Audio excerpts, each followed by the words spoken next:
Bismillahirrahmanirrahim. Assalamualaikum warahmatullahi wabarakatuh. Alhamdulillah, summa alhamdulillah. Alhamdulillahillazi arsala rasulahu bil huda wa dinil haq liyuzhirahu 'ala ad-din kullih walau karihal kafirun walau karihal munafiqun walau karihal musyrikun.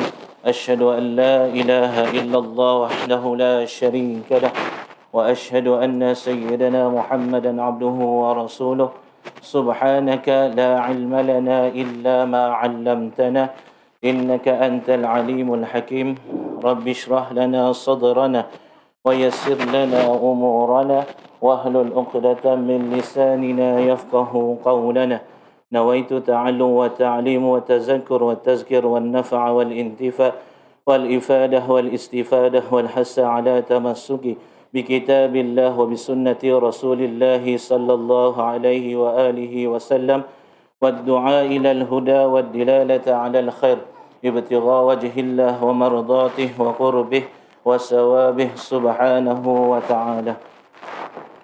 قال المصنف رحمه الله تعالى ونفعنا بعلومه في الدارين اللهم آمين. Alhamdulillah, terima kasih kepada Al-Fadil Ustaz Syafiq.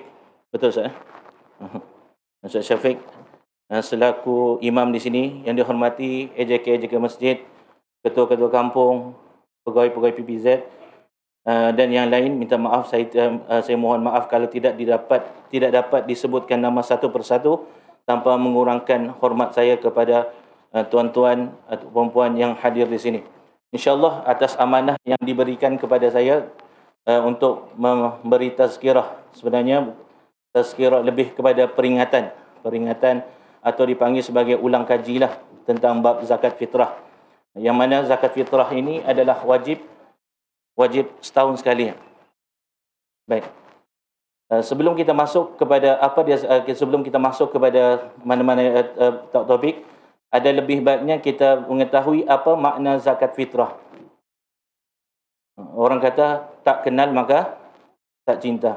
Tapi ialah mudah-mudahan cinta kita dengan ibadah kepada Allah Subhanahu wa taala.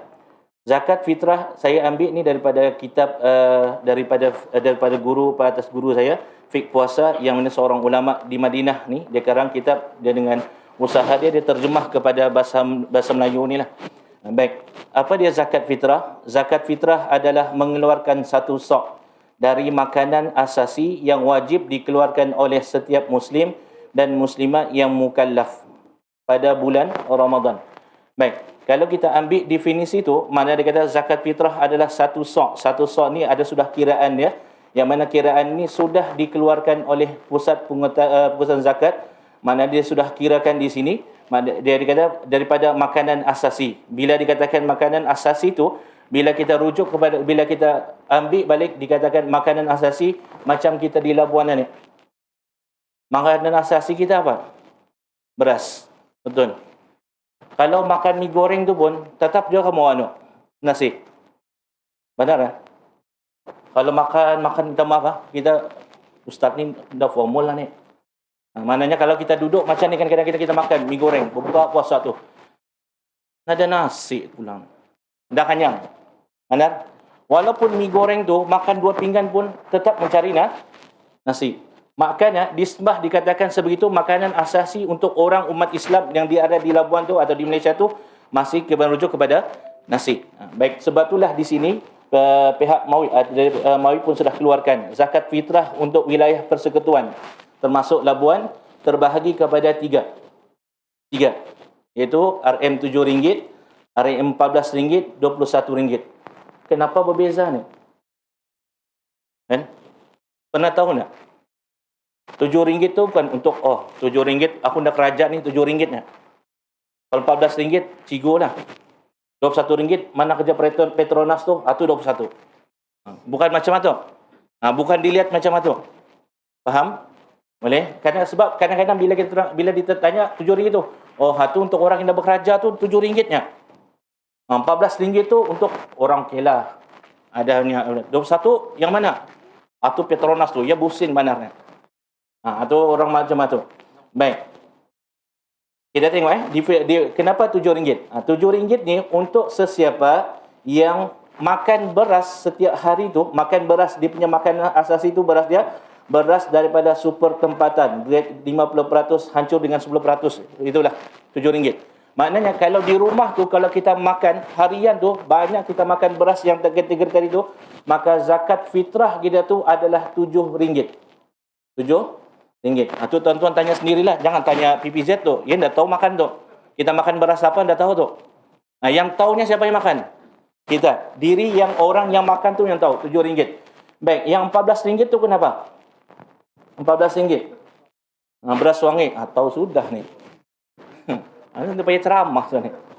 Baik, RM14. Apa dia beras wangi, beras putih dengan beras perang? Maknanya kalau keluarga dia tu banyak, isteri keluarga dia tu makan beras yang ni. Ada orang pandai juga. Akunya seorang makannya beras apa? RM7. Kebinian kunya, anak-anakku semua main beras. Tapi aku bayar RM7. Tak boleh. Dia ikut satu keluarga tu makan apa? Boleh? Jadi RM14 tadi tu untuk keluarga tadi tu kalau makan RM14 tadi tu. Beras tadi beras wangi tadi tu. Ikutlah beras naga ke apa tadi? Beras apa lagi? Beras wangi. Masuklah tu. Baik. Yang RM21 ni apa dia? Sesiapa yang makan beras basmati tu lah. Sebab kalau kita tengok harga basmati tu, jenama yang di Labuan ni ada apa dia? Jenama apa tu? Kainat. Ada orang mencari beras mana? Beras apa? Kiamat yang disebutnya. Kita pun terkejut. Ustaz, beras kiamat tu berapa harganya? Bukan beras kiamat. Kainat. Ada di situ tulis tu. Kiamat tu takut kita makan beras tu. Baik. Sebab tu bila dikatakan beras tadi RM21 tu, kalau keluarga, seisi keluarga tu makan beras basmati, sebab harga dia dalam RM48 5 kilo tu. Tu sudah tahu tu. Orang Labuan ni kaya bandar sekarang ni. Jadi tengok kategori yang tadi tu RM7, RM14, RM21, setiap keluarga kena tentukan. Maknanya sudah tahu beras mana yang dia makan. Jangan dia makan beras dia makan beras mati. Paduli punya, pandai PBZ tahunya. Dia bayar RM7. Bila dia bayar RM7, adakah sah dari sisi hukum syarak? Adakah sah zakat fitrah tadi? Tidak sah. Malahan bukan sahaja tidak sah, bila dikatakan tidak sah, dia masih berhutang dengan Allah Subhanahu Wa Taala. Walaupun sudah habis Ramadan nanti, sudah masuk 1 Syawal, belum cukup lagi jumlah yang tadi RM21, sepatutnya dibayar setiap seorang tu RM21, dia bayar RM7, masih tuntutan hukum syarak masih menuntut ke atas dirinya dan keluarga tu, masih dituntut lagi bayar. Wajib hukumnya bayar. Sebab itulah perintah zakat ni biasanya akan disertakan dengan solat. Sebab itulah zaman Sayyidina Abu Bakar As-Siddiq. Bagaimana Sayyidina Abu Bakar As-Siddiq dan para sahabat ketika itu memerangi orang-orang yang tidak mahu membayar zakat. Bawa tentera. PPZ bawa van-nya. Anda bawa geng lain ni. Benar tak? Ada bawa geng kan? 2 orang belakang tu. Anda bawa geng, dia bawa van-nya. Tapi zaman Sayyidina Abu Bakar As-Siddiq dituntut. Sebab apa? Tengok antara kesan, tengok di akhirat nanti orang yang mendapat manfaat atau orang yang beramal dengan solatnya akan diputihkan, akan mendapat cahaya daripada solatnya. Macam tu juga zakat. Maknanya kalau di akhirat nanti tiba-tiba mukanya hitam, dari muka apa tu? Sian, orang pun melihat, kau ni mukanya dapat membayar zakatnya. Kau raja bukan alang-alangnya. Baik, bila dikatakan orang yang wajib zakat tu, siapa dia orang yang wajib membayar zakat? Orang yang mempunyai belanja lebih pada hari untuk disediakan pada hari raya dan keluarga dia. Orang yang wajib siapa dia? Orang yang mukallaf, orang yang sudah baligh, orang yang berakal, orang yang sudah baligh, orang yang berakal, orang yang sudah sampai seruk. Macam kita hari ini semua sampai seruk. Sebab tu kewajipan tu, dan orang yang mana dikatakan tadi tu cukup kelengkapan atau cukup makanan asasinya pada 1 Syawal ni. Kita cukup tak? Lebih kan? Beli baju raya awal lagi daripada bayar zakat tu. Baju raya berapa? Coba tanya. Ini ganas Ustaz tanya. Coba tanya diri kita. Baju raya berapa? 70. Bayar zakatnya RM7 berkira. Kita berkira dengan Allah Subhanahu wa taala. Sebab tu dikatakan aku dah wajib Ustaz, aku dah mampu, tapi beli baju raya RM70. Kasut lain lagi. Cuba tengok di shopping chat di Shopee-nya tu. Benar tak? Lebih kalau RM7, kalau RM7 lah, kalau katakan RM7 darab 4 orang dia, RM28. Baju rayanya pun sudah lebih-lebih lah. Sebab tu hukumnya wajib membayar. Sebab itulah antara di dalam kitab ni dalam sebuah hadis Rasulullah sallallahu alaihi wasallam, dalam mafhum daripada hadis ni, yang hadis ini diriwayatkan dalam kitab I'anahat Talibin. Apa kata dia? Sesungguhnya orang yang berpuasa pada bulan Ramadan berada di antara langit dan bumi. Puasa dia berada di langit dan bumi. Tidak diterima puasanya melainkan dengan mengeluarkan zakat fitrah. Jadi tuan-tuan, saya bukan diutus supaya dipaksa ni, bukan tuan-tuan. Habis dipaksa kami malam ni bayar.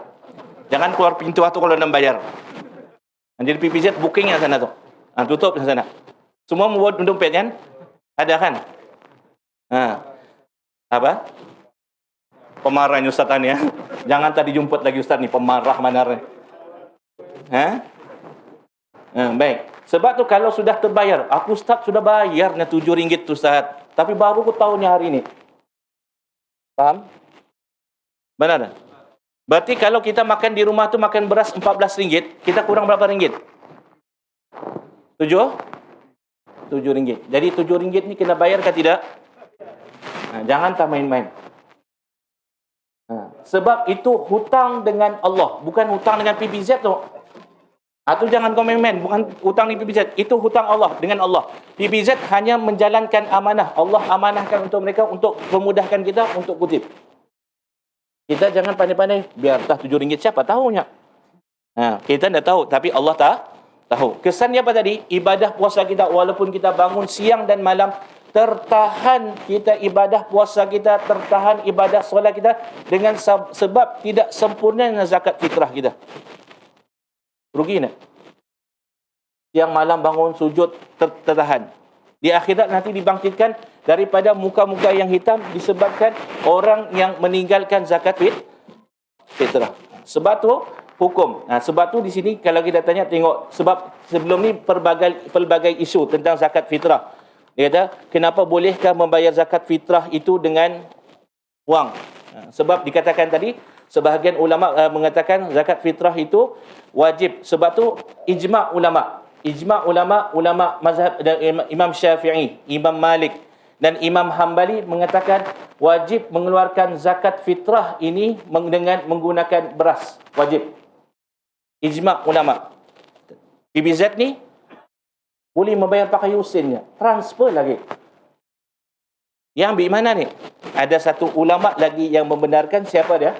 Ulama Imam Hanafi. Sebab tu kita kena tahu, kita kena tahu dasar hukum yang dikeluarkan, kita diperbolehkan, diharuskan untuk membayar dengan mata wang tadi tu, dengan menggantikan beras tadi, mengikut kepada mazhab Imam Hanafi, taklid. Bukan mengikut mazhab PPZ. Ini bukan mazhab PPZ ni, bukan. Sebab nanti di akhirat nanti PPZ dah buat counter. Sebab di akhirat nanti akan ditanya, kamu membayar zakat fitrah itu taklid mengikut siapa? Minta maaf tuan-tuan, ini bukan marah ni. Ini suara cikgu ni. Cikgu macam ni suaranya. Kalau Assalamualaikum warahmatullahi wabarakatuh, tidur anak-anak tu. Benar? Kalau ni pun tidur je ni. Ustaz ni siapa ni? Boleh? Baik. Sebab tu itu zakat fitrah. Sebab tu kewajipan zakat fitrah wajib dibayar ke atas sekalian mukallaf. Maknanya orang yang sudah baligh itu wajib ke atas dia membayar. Adapun anak-anak di bawah tanggungan kita tu wajib disuruh dia wali dia, dikatakan wali dia, maknanya bapa dia tadi membayar untuk anak-anak di bawah tanggungannya. Sebab tu bila berkait dengan hukum ini, sebab tu dalam mazhab Imam Syafi'i mengatakan kewajipan seseorang ibu bapa bapa bila dia ingin membayar zakat fitrah untuk anak-anaknya, wajib terdahulu dia untuk anak-anaknya yang sudah balik untuk membayar zakat, minta izin terlebih dahulu kepada anak-anaknya yang sudah balik. Maknanya kalau anaknya sudah balik yang 15 tahun, berapa tahun tu, wajib dia minta, "Nak, aku bayarkan zakat fitrah tahun ni ya." Iya, senyum dia. Senyum. Yahunya. Baik. Itu dari sini. Baik. Lepas tu di situ kita zakat fitrah, dan insya-Allah lepas ni kita terusnya tentang zakat harta. Zakat harta baru-baru ni keluar musim KBS piato. Atau wajib zakat kan tak? Atau berehem semua. Baik, kita dah. Sebab tu di sini sudah dikeluarkan. Sebab tu nisab dia kalaulah nilai tu sudah melebihi RM20,361. Dapat? RM20,361. Kalau sudah dikeluarkan 3 kali tu keluar lebih daripada jumlah tu, maka wajib zakat. Dapat?